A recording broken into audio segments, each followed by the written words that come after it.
Well, good morning, everybody. So glad you're with us this morning. I wonder, as we get started, have you ever had a prayer that you gave up on? I mean, maybe a person in your life, maybe somebody that you care about that you gave up praying for because you just became convinced there was no hope. You just became convinced that God wasn't gonna move you. Maybe you just became convinced they're too far gone. Anybody that's ever had somebody in your life that you cared about, that you wanted to see God move in their life, God bring some kind of healing, some kind of freedom, some kind of liberation from addiction, from illness, from oppression, for somebody to come to know Jesus and experience salvation through him, and you just gave up. I know that I have.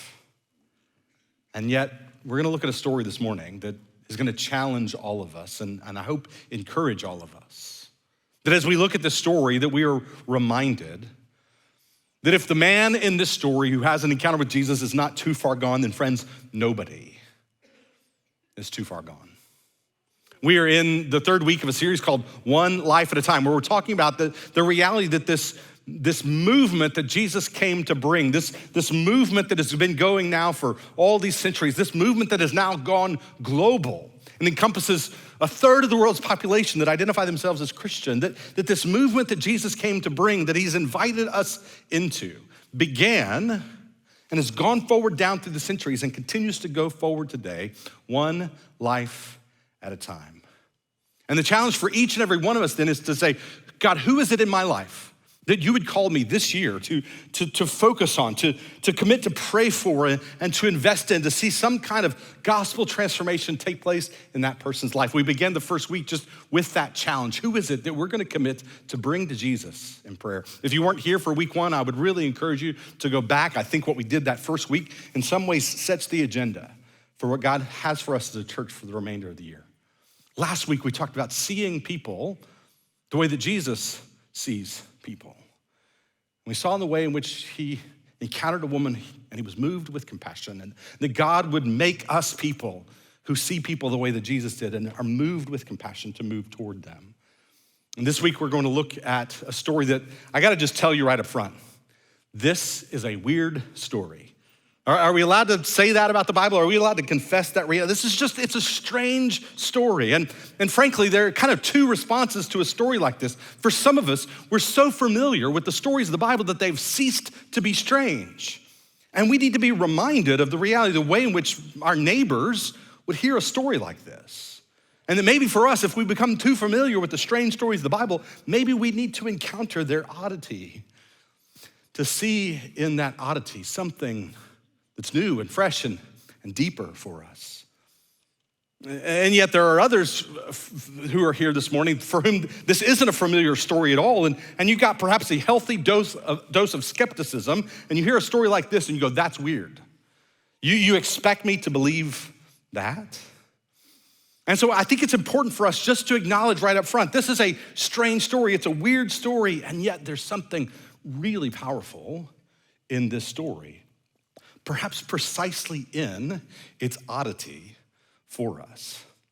And so my hope is that all of us will open ourselves up to the oddity of this story and allow it to speak to us, to enter into the world of this story and to see what it has to say for you, what it has to say for us. It's a story that's told in the Gospel of Mark chapter 5. And so if you have a Bible, you have it on your device, you have your IBC mobile app, you can open up to Mark chapter 5. Now, before we dive into the story, it's important to remember Mark's gospel is written to a particular audience at a particular time. Mark is telling his story of the life of Jesus for the early church in Rome who was suffering persecution. And anytime you read Mark's gospel, you kind of have that audience in mind. You think about how would this have sounded? What would the resonances have been for the first hearers of this story? So I want you to have that in the back of your mind. This story is written for a suffering, struggling church in Rome, under the thumb of the empire, experiencing persecution. And this story is a story of the power of Jesus and his concern for one man Look with me at the story as we dive in, chapter 5 of Mark, verse 1. They went across the lake to the region of the Gerasenes. And Jesus got out of the boat, and a man with an impure spirit came from the tombs to meet him. This man lived in the tombs, and no one could bind him anymore, not even with a chain. For he had often been chained hand and foot, but he tore the chains apart and he broke the irons with his feet. And no one was strong enough to subdue him. Night and day among the tombs and in the hills, he would cry out and cut himself with stones. I told you it's an odd story, right? Now, before we talk about this man that Jesus encounters, let's talk about Jesus himself, because as readers of this story, we're supposed to be asking, Jesus, what are you doing here? Right? Jesus, we're told, crosses over to the other side of the lake. The side of the lake that Jesus is accustomed to is the Jewish side of the lake. Now, Jesus has crossed the lake into Gentile territory. He is crossing the religiously and ethnically imposed boundaries, the culturally imposed boundaries of his day by going to the other side of the lake. And we're supposed to, as readers, go, Jesus, what are you doing there? If we had a little red flag when we're reading through the story, there's multiple points where we ought to be waving our flag, right? Jesus goes to an unclean region, red flag, filled with unclean people, red flag, encounters an unclean man, red flag, with an unclean spirit, red flag, who lives in a graveyard, unclean graveyard, red flag, filled with unclean corpses, red flag. Like we're supposed to go, Jesus, what are you doing there? We don't go to places like that, Jesus. We don't spend time with people like that, Jesus. And isn't it good to know that Jesus does go to places like that? That Jesus does spend time with people like that, that Jesus crosses the lake, that our God is the God who crosses to the other side. And Jesus goes to the other side to be with this one man, to have this encounter with him. Jesus has gone to the other side of the lake. And so he's entered into this place surrounded by these people that is unclean, unclean, unclean, unclean. And we're told this man with an impure spirit came from the tombs to meet him. Now again, here we say, hold on a second. An impure spirit? Some of you are going, really? A demon? And part of the reason that we sort of have that response is that we live in a world that is what a philosopher, Charles Taylor, has called a disenchanted world. A world in which we think that we have come to a place of having scientific explanations for everything, so that if we can't see it, hear it, taste it, touch it, smell it, or test it in a lab, it doesn't exist. A disenchanted world, and we like the world that way. Because that kind of world is neat and clean and predictable. And yet the human experience isn't always neat and clean and predictable. And the world of the Bible isn't a disenchanted world. The world of the Bible, the story of the Bible, is a story of cosmic conflict. That in this story of cosmic conflict, there is a will at work in the world that seeks to undermine God's good intention at every turn. And you take that out of the story, you take that out of reality, and you're left with inadequate explanations of the reality of evil and suffering that we experience in the world. Purely naturalistic explanations for evil and suffering don't do justice to what we actually experience in this world. That the story of the Bible is a story of cosmic conflict, a will at work in the world that seeks to undermine God's good intention at every turn. And there are cosmic forces. There are impure spirits who are at work seeking to undermine God's good intention. Now, years ago, C.S. Lewis observed that the enemy really has two very common strategies that he employs. One is to convince the world that he doesn't exist, and second is to convince the world that he's everywhere, behind every rock. And each of these are, in fact, an error, that we ought not become so convinced that the idea of devils is just sort of an old, antiquated idea from a world gone by, or to see demons behind every rock, but recognize rather there is cosmic conflict that we find ourselves caught up in. And here is a man who's become a victim of this cosmic conflict. And we're supposed to see this description and and grieve for the way in which this cosmic conflict has been dehumanizing for this man. Look at what it says about him. This man with an impure spirit came from the tombs, and so he's living in the tombs, and we might imagine a graveyard with tombstones, but we need to think about what that would have looked like in the first century world. That he lives on a hillside that's got caves built in the hills, because in that day, that when a person died, they would take them out and lay them in a cave, and their body would decompose. Then they would come back at a time later, go back into the cave and take the bones and put them in an ossuary, a bone box. So here's a man who lives in the caves surrounded by corpses. And we're told that that no chain could bind him, that he's been chained hand and foot, that people have tried to, the word here, subdue him. The word that's used there is a word that's used, perhaps better translated, tame. It's a word that's used for animals. They've tried to tame him. They've tried to subdue him. They've chained him hand and foot, and yet the chains won't hold him. That night and day among the tombs in the hills, he would cry out, this shrieking cry, and he would cut himself with stones. He was engaged in self-harm. That we hear this man's plight, and we're supposed to be deeply moved and grieved by what evil has done to this man. That he is alienated from God, that he is alienated from people, that he's alienated from himself. And in that sense, he's an extreme case of the human condition. Alienated from God, alienated from others, alienated from ourselves. That there's some sense in which we're actually supposed to see ourselves in the plight of this man. To see others in the reality of a person who is alienated from God, from others, and from themselves. And we pick up the story in verse 6. When he saw Jesus from a distance, he ran and he fell on his knees in front of him. And he shouted at the top of his voice, "What do you want from me, Jesus, Son of God, Son of the Most High God? In God's name, do not torture me." For Jesus had said to him, "Come out of this man, you impure spirit." Then Jesus asked him his name. "What's your name?" "My name is Legion," he replied, "for we are many." And he begged Jesus again and again not to send them out of the area. So here's this guy, Jesus and his disciples pull the boat up to the shore on the other side of the Sea of Galilee. This man who's living among the caves, among the tombs, sees him and begins to run towards Jesus, and he throws himself down before him. This man recognizes who Jesus is. That's part of the irony in the way that Mark tells this story and multiple stories throughout the Gospel of Mark where Jesus encounters someone who's been demonized, that the demon recognizes who Jesus is. And part of the whole point of the story is the readers are supposed to go, who is this man?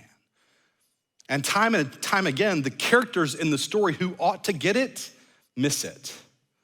The religious leaders, miss it. The disciples, time and again, miss it. But the demon gets it. He recognizes who this is. And he comes and he throws himself at Jesus' feet and he pleads with him. And then Jesus speaks to him and says, "What is your name?" Now, it's not quite clear in this moment, is Jesus talking to the demon? Is he talking to the man? Right? Is he asking the demon his name? And there's the belief that to have the name of the other puts you in some sort of advantage, and yet clearly this man understands the disadvantage. The demon recognizes the disadvantage that he's in with Jesus, the Son of the Most High God. Or is it that Jesus is speaking to the man whose humanity is still down in there? Someone, what's your name?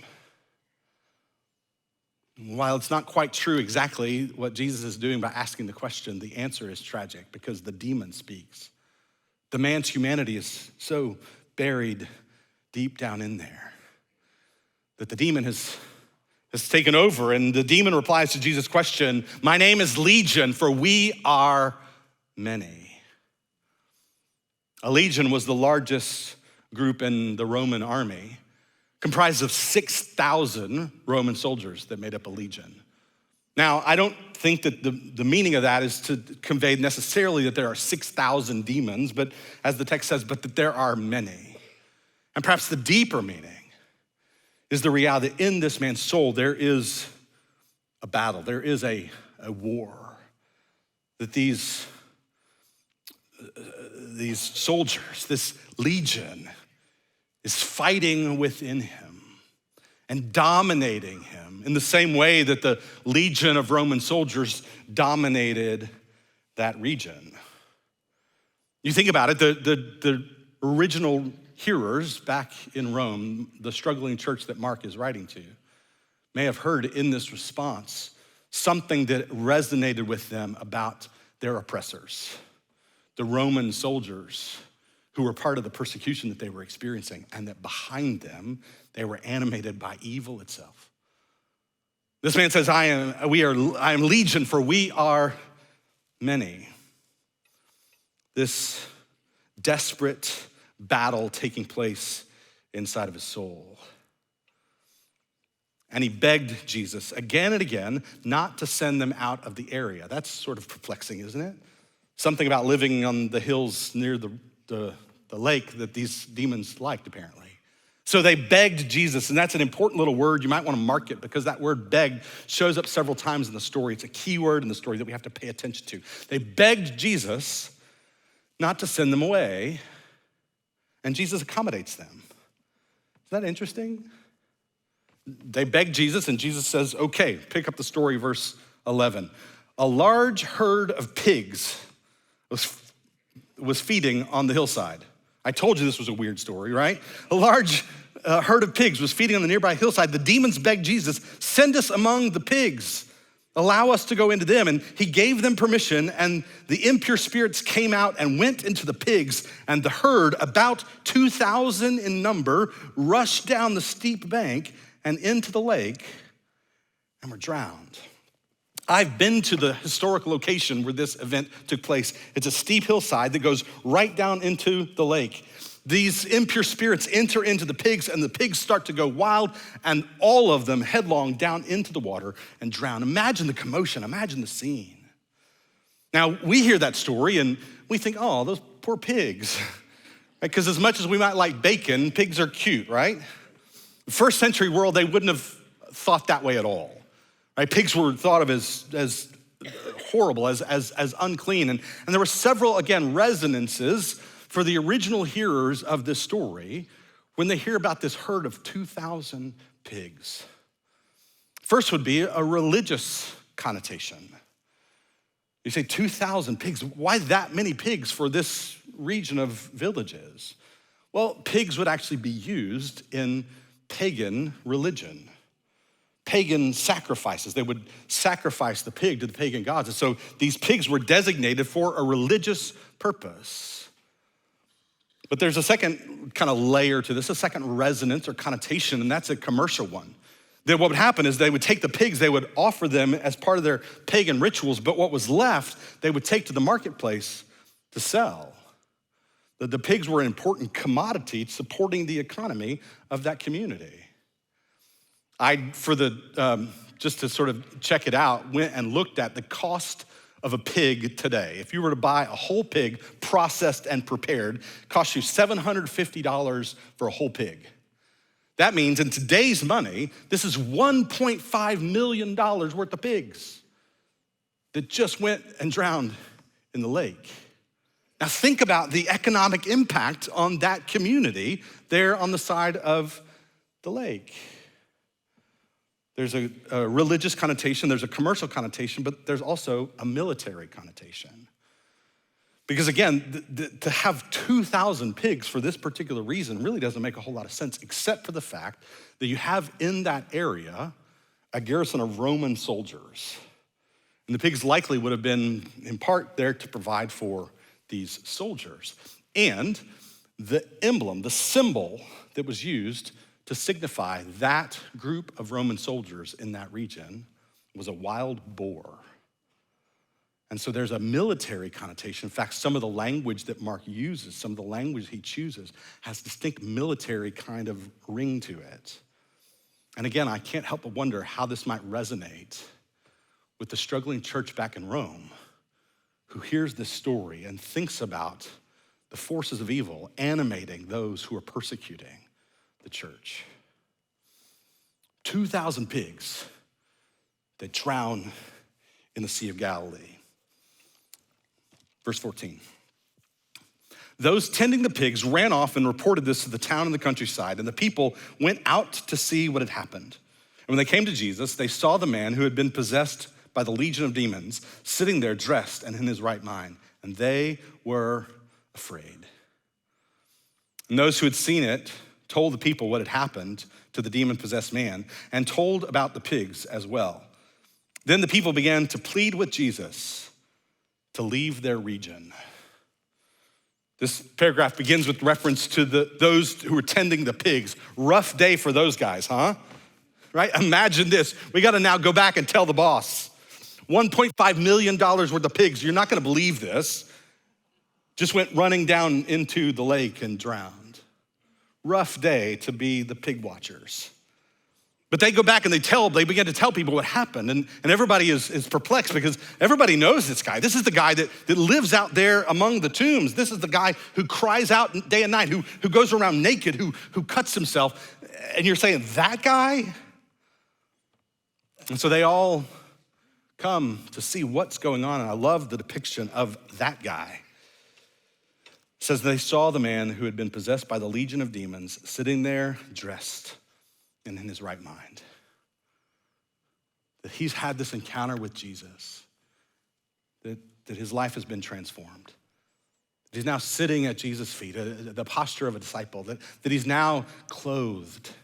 And we're left sort of asking the question, how did that happen? Is it possible that Jesus took off his robe and clothed the man himself? He's clothed and he's in his right mind. He is healed, he is restored. It's interesting, our word that we use that often is translated as saved or salvation is the same word that in other contexts is translated as healed, because both of these ideas go together. Our healing is our salvation is our healing. This man has been healed, this man has been saved. This man tells us that nobody is too far gone for Jesus. Because if this guy's not too far gone, then nobody's too far gone. He's seated and dressed and in his right mind. And they were, probably a better translation would be terrified. Because they were scared of this guy to begin with. But now they're even more scared of the guy that can heal that guy. They're terrified of what that power implies. And they want nothing to do with it. And they ask him to leave. They're afraid of Jesus. They're afraid of Jesus' power. They're afraid of what Jesus being present may mean for their lives. I mean, he's just had a very significant economic impact on the whole region, right? And whenever we read stories like this, we're supposed to look for who do we identify with in the story. There's some sense in which we're supposed to identify with the man who's been healed and saved, that in some sense we're supposed to identify with the disciples who are watching this whole thing take place. But I think there's also a sense in which we have to identify with the townspeople. Because I think there's oftentimes this reality that we kind of say, Jesus, don't mess with my pigs, please. Right? That we don't really want the cost of what having Jesus in our lives might really mean for us in terms of what it would require of us to change. Don't mess with my pigs, thank you very much. We want our circumstances to change, but we don't want to have to be changed in the process. And so they resist Jesus, go away. And so we see that word again, they begged him, they pleaded with him to leave. And once again, they beg him, and he accommodates them. Jesus leaves. So he made the trip all the way across the sea and had this encounter with one guy, and now he's going back. Verse 18. As Jesus was getting in the boat, the man who had been demon-possessed begged to go with him. And Jesus did not let him, but said, "Go home to your own people and tell them how much the Lord has done for you and how he has had mercy on you." So the man went away and began to tell in the Decapolis how much Jesus had done for him. And all the people were amazed. Now, did you catch our key word again? He begged him, Jesus, let me go with you. Jesus, let me be your disciple. Let me learn from you. Let me follow you. Let me be with you and become like you and carry on your work in the world. Jesus, please, let me go with you. And it's interesting because the demons beg Jesus, and he says, yes. The people beg Jesus, and he says, yes. The man begs Jesus, and he says, no. You have to think, what's that guy feeling in this moment? Why is Jesus saying no? Jesus, I want to go with you. I want to be with you. I mean, the demons asked you and you said yes. You're going to say no to me. And I wonder if any of you have ever had one of those kind of prayers that you ask God to do something and it didn't happen. There was perhaps a door that was closed to you that you wanted open.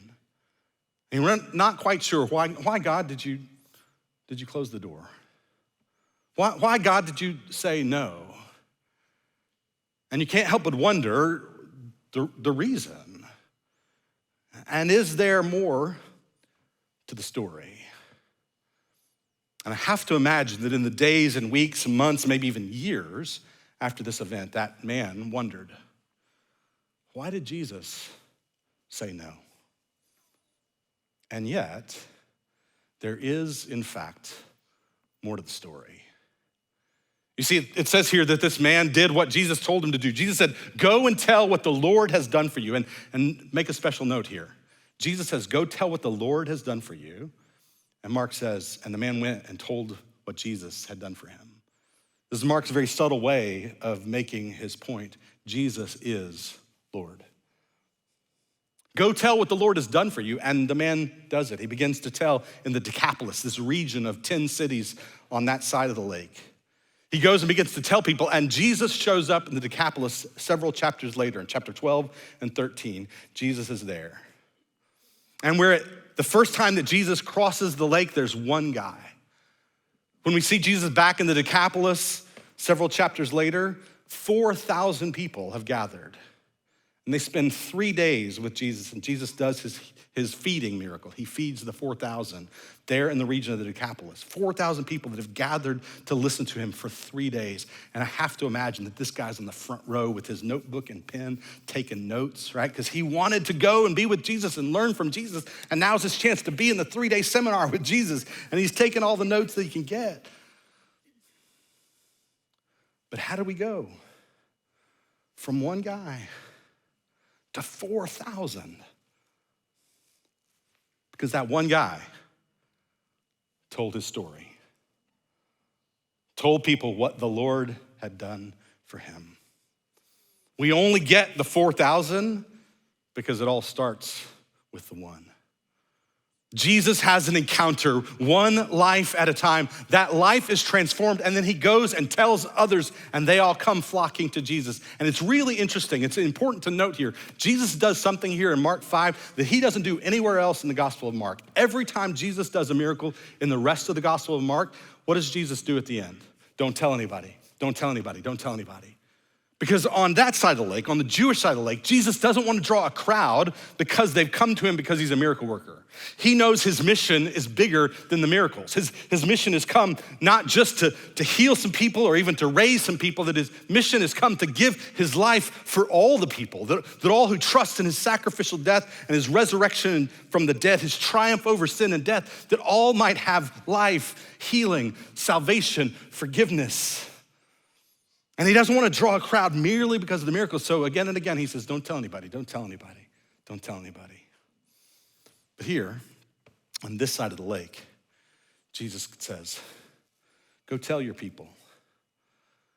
Go tell your people what the Lord has done for you. And I wonder this morning, who are your people? People in your life who need to hear the story of what the Lord has done for you.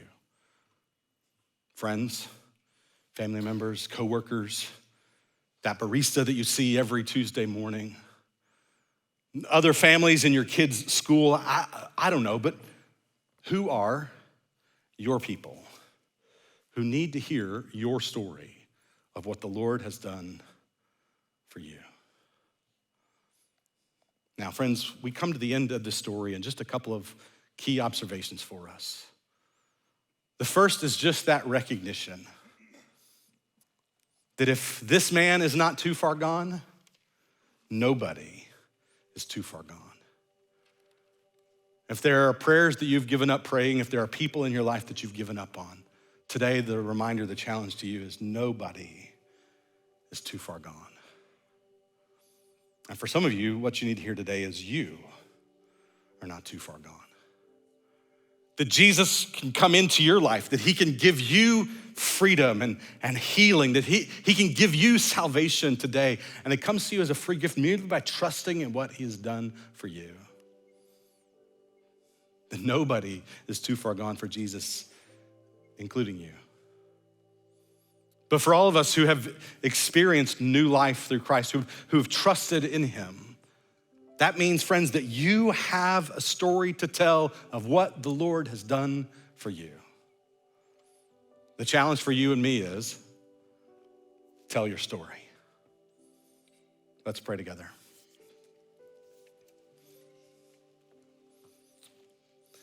Father, we thank you for this powerful story of Jesus' encounter with one life, a life that is transformed, a life that demonstrates this truth that nobody is too far gone for you.